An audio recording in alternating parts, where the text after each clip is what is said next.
fought the rest, now try the best! If you guys seen the short that I made a couple of days ago, I tackled this topic very briefly, but I wanted to elaborate on it further in this video because I do think it's interesting the direction that the game will go in terms of characters, but also where it's at now. Something that Season 2 is getting a lot of flack for is obviously balance, but then when you talk about the DLC characters, that alone was considered a problem for most people.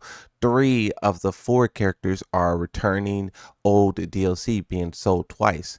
And this is something that I think is just naturally going to happen with Tekken.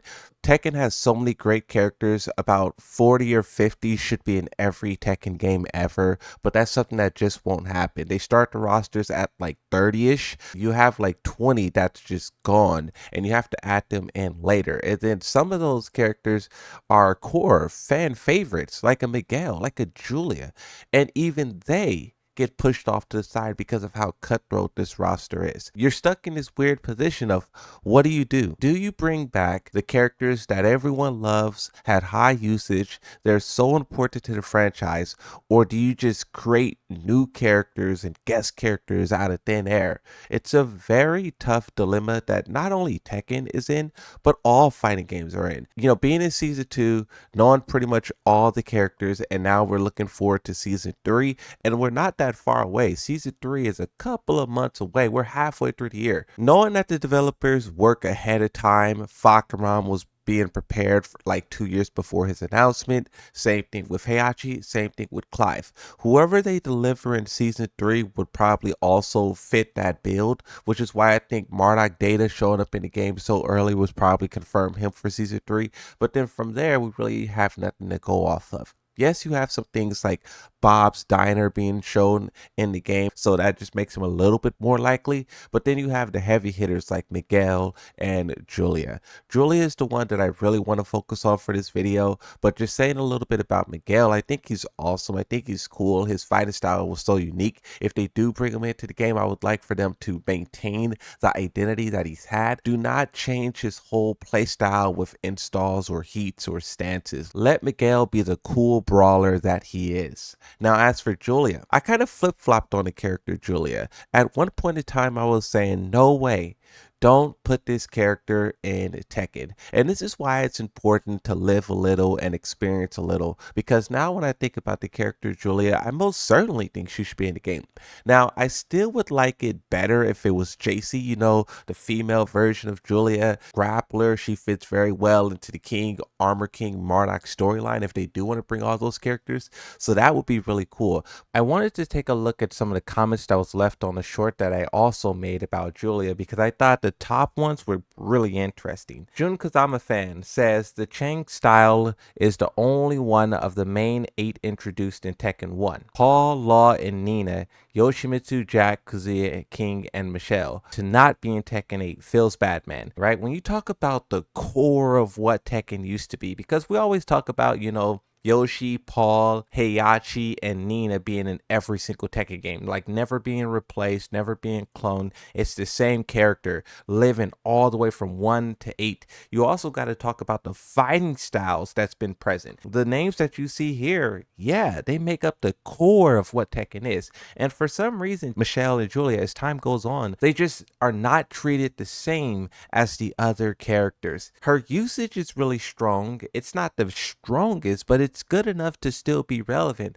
But then also another interesting fact that I thought about when talking about the character Julia Chang and Michelle Chang is how they are the only confirmed female characters that's from NA, that's from the USA specifically. You have so many different characters from Asia, from Europe. You have even a character from Africa, which is Afina. You even have characters, a lot of characters coming out of South America. But in terms of the female characters, they're not really represented that much in NA. And it's really crazy if you think about how big of a player base NA has. Because yes, places like China and India has bigger populations, but if you talk about who is buying Tekken, it's EU and it's NA. Another one says, as much as I was happy to see Armor King returning, I want Julia to return and Miguel. Something that I will say as well for Julia and Miguel is that it sucks.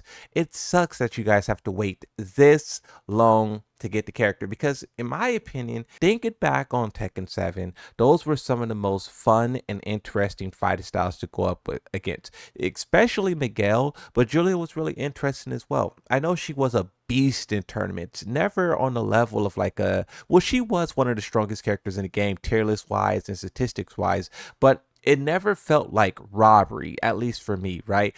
Going up against a Kunimitsu, a Lydia, a Fakurama, a Ganryu, a Marduk, so many other characters felt like pure robbery. And for her, when you went up against a Julia, it felt like the players had skill. It felt like they had knowledge. You can feel that the players are like specialists, and they're not just playing for power. Some people, you can tell they're just playing for power and they're doing only the optimal things, and it's not even about the character expression or the skill expression. It's just about getting rank. And with Julia, I never felt that. Here's a really interesting one though. On the topic of no female characters in the USA, this person says, no one to care about country representation.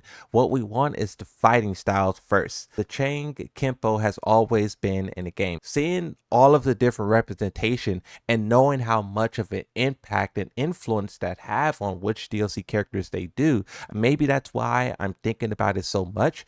But also just with how big NA is something too. But I mean, that is a good point, right? Something you have to talk about is like, yes, regions kind of don't matter, because you have Nina and Anna who are Irish, but they're more American than they are Irish. You have characters like Alyssa, like Lars, who are more Asian than they are Swedish or Russian. And then if you talk about the fighting styles, putting the emphasis on that, some characters will have a very specific fighting style or a unique fighting style, but with the way that Tekken 8 is being designed, with all of the flash and animations and just over the top style they're going for, the fighting style can be washed out. I mean, we all celebrated when Victor was given QCQ, close quarter combat. When you look at the end result of what the character is, he doesn't resemble anything of that fighting style. But something that you have to mention about Julia, and I think this is the biggest contributing factor, especially if you've been looking at what Harada's been saying on Twitter about characters like Baek-Dusan,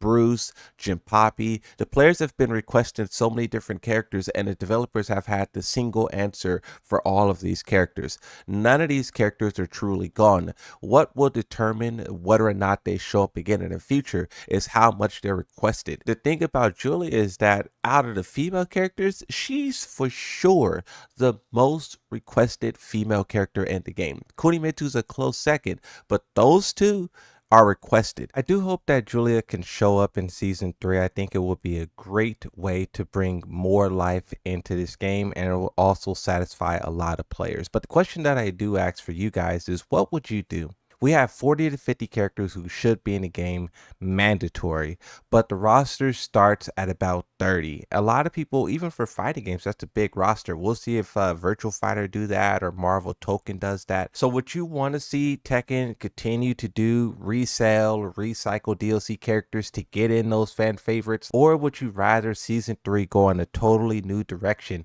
and focus on more guest characters, focus on more new characters, build upon the franchise of Tekken, expand outwards? In my opinion, I don't think neither of the two is wrong, but I do know both of them will get backlash, and that's the crazy thing. If you do a guest character that doesn't line up perfectly with Tekken, people will be upset. But then also, if you do a new character, that could be a flop or it could turn out successful. But what would you do? It's a tough dilemma, and there doesn't so far seem to be one good solution that can satisfy everyone.